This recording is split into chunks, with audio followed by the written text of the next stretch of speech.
non. Nous ne sommes pas les lions du monde là. Ces lions peureux là, qui n'ont plus de dents, qui passent leur temps seulement à tourner autour de la pouvoir.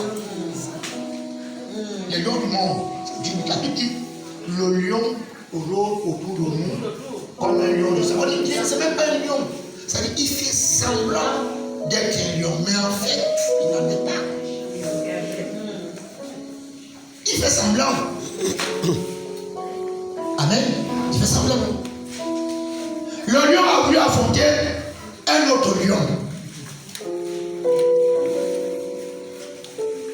Le lion que Samson rencontre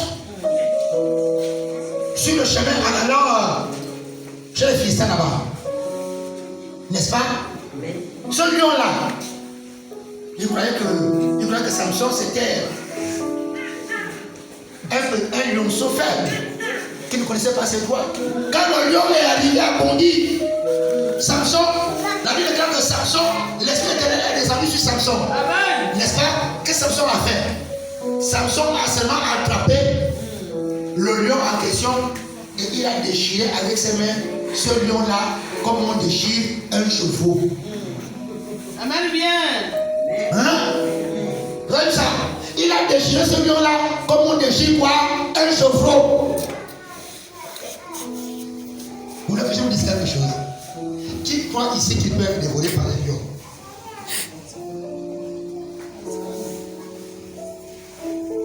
Qui croit ici qu'il peut être dévoré par les lions?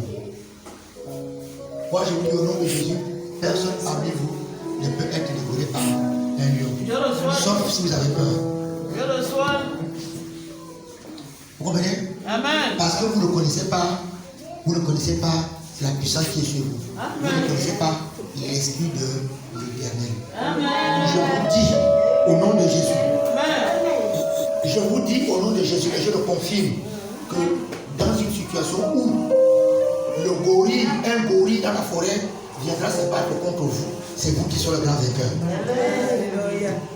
Amen. Si Samson, qui avait en lui très peu d'esprit saint, regardez, lisez un peu dans le livre de... Je vais vous expliquer quelque chose.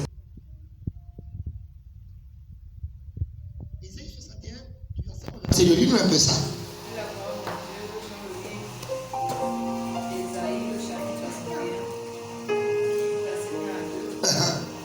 Esprit du Seigneur, l'Éternel est sur moi. Arrête-toi d'abord. Alors, esprit là, c'est qui comment? C'est écrit avec un petit E ou un grand E. Hein? Voilà. Il faut faire attention quand vous lisez. C'est un petit, non? Il va dire, de toutes les façons, chez moi, c'est un petit. C'est effectivement un petit. C'est un petit E. Alors, lis-le maintenant dans Luc, chapitre 4, du verset 17 au verset 18. Lis-le un peu ça. Luc 4, on a dit 17-18. Et on lui remit le livre du prophète Isaïe. Ayant déroulé, il trouva l'endroit où il était écrit l'Esprit du Seigneur est sur moi. Alors, l'esprit là écrit par comment?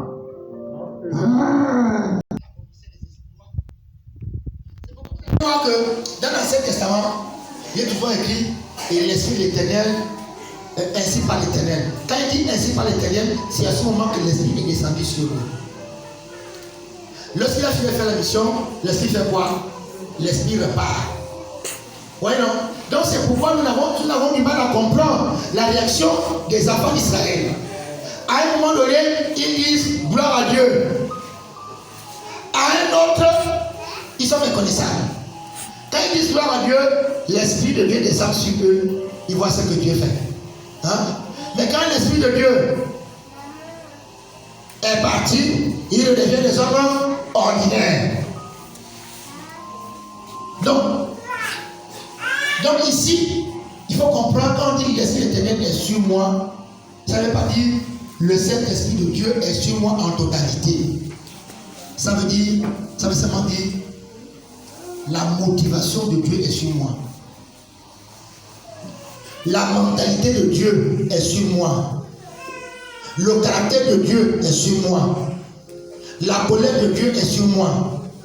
Le zèle de Dieu est sur moi. C'est pourquoi c'est avec un petit E. Hein? Mais Jésus lui dit, l'Esprit de l'Éternel est sur moi. C'est avec un grand E. Ouais, non. Le grand E là, ça veut dire la plénitude du Saint-Esprit. La plénitude est sur moi. Ouais, non. Donc, le dépôt d'esprit qui est sur nous, l'esprit qui est sur nous, en termes d'investissement, est infiniment plus grand que l'esprit qui était sur eux. Il faut le comprendre comme ça. Donc, en fait, c'est une hérésie de dire que moi, je veux être comme Isaïe. Isaïe avait l'esprit de l'Éternel, la petite dose de ce qu'il avait. Nous sommes les amis de Jésus, les frères de Jésus, non. Donc, la portion d'esprit qui est sur Jésus est plus grande et plus développée en nous. Comment? Plus grande et plus développée en quoi? En nous. Mais si Samson était capable, avec l'esprit, le petit E là, l'esprit éternel qui était sur lui, de déchirer un lion comme on déchire un chevreau, qu'est-ce que nous on peut faire avec la grande quantité du Saint-Esprit qui est sur nous? Hein? Regardez que dans l'Ancien Testament, ils avaient l'esprit éternel, la petite dose là, n'est-ce pas? Mais dites-moi combien de démons ils ont chassés. Combien de démons ils ont chassés? Combien de démons ils ont chassés? Ils n'ont pas pu. Donc nous sommes en termes de catégorie, en termes de grade, plus grands. Vous comprenez? Plus grands. Et je veux que vous reteniez que si autrefois le petit esprit de l'Éternel qui était sur eux est parvenu à sécuriser leur foi, à plus forte raison, la grande dimension de l'esprit que Dieu a mis sur nous. Combien sommes-nous capables de faire des exploits? Amen. Nous avons sur nous l'esprit qui a créé le monde. Vous comprenez ça? L'esprit qui a créé quoi? Le monde. Hein? C'est-à-dire l'esprit qui a créé le lion.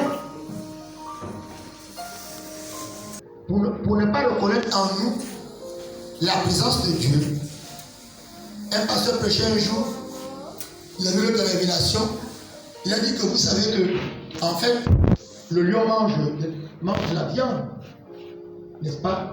De la chair, n'est-ce pas? Mais ce jour-là, à l'époque de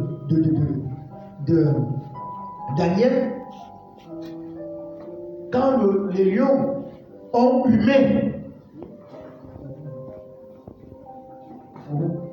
le corps de Dieu comme ça, ils n'ont même pas ressenti qu'il y avait du sang.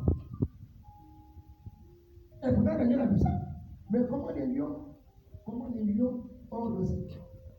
Les carnivores n'ont même pas pu détecter que Daniel avait du sang. Qu'est-ce qui a fait ça? C'est parce qu'ils ont reconnu dans Daniel l'esprit de celui qui les avait créés. Pourquoi quand Jésus est dans la vague, pourquoi l'on n'arrive pas? On dit que les vagues étaient géantes. On dit que les vagues montaient peut-être sur une hauteur de 2 mètres. N'est-ce pas?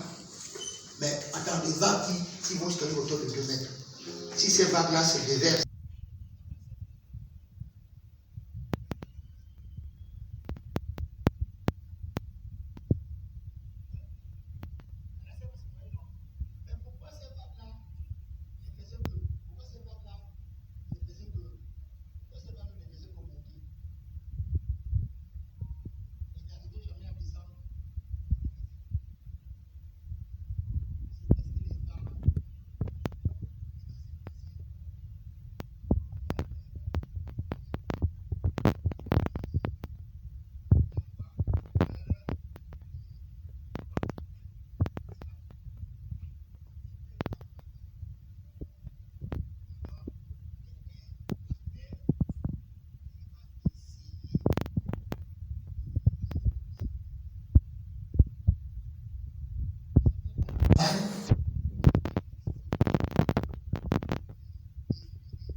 donc ce sont des bons noms.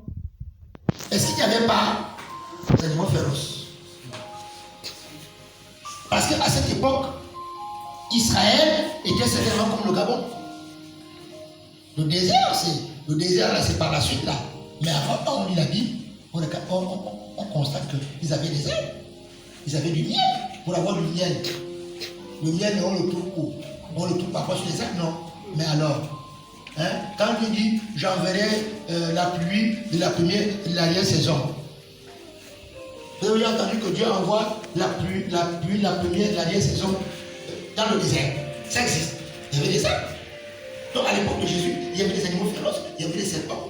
Mais est-ce que vous avez déjà lu dans les évangiles que pendant que Jésus et Seigneur était en train de traverser, il y a eu un lion qui a débarqué et qui a voulu les manger.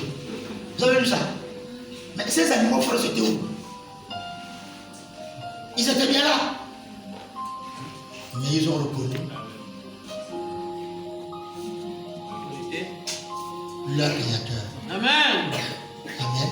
Autorité. Amen. C'est de la même façon que les sorciers reconnaissent aussi que Amen. nous sommes les enfants De Dieu. du Créateur. Amen. Amen.